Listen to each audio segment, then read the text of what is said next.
যারা উপদেষ্টা হয়েছে তাদের অনেককে বিশ্বাস করাটা আমাদের অবশ্যই ভুল হয়েছিল।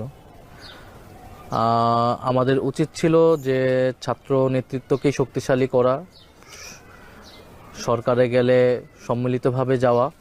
এটা আমরা নাগরিক সমাজ বা রাজনৈতিক দলকে আমরা যে বিশ্বাসটা করেছিলাম বা তাদেরকে আস্থা রাখতেছিলাম, সেই জায়গায় আসলে আমরা প্রতারিত হয়েছি। অনেক উপদেষ্টা তাদের নিজেদের আখের গুছিয়েছে অথবা গণ অভ্যুত্থানের সাথে বিট্রে করেছে। আমরা যখন সময় আসবে এদের নামও আমরা উন্মুক্ত করব। অনেকেই হচ্ছে বিভিন্ন রাজনৈতিক দলের সাথে লিয়াজু করে ফেলেছে।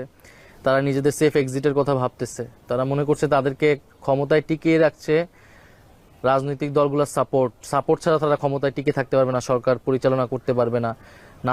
এবং এটাও সত্য যে রাজনৈতিক দলগুলা নানান বাধা দিয়েছে, কিন্তু তারা যদি এটা বিশ্বাস করতো যে তাদের নিয়োগকর্তা ছিল যে গণ অভ্যুত্থানের শক্তি, এই দেশের সাধারণ মানুষজন যদি তাদের উপর ভরসা করতো, তাহলে উপদেষ্টাদের এই বিচ্যুতি হতো না।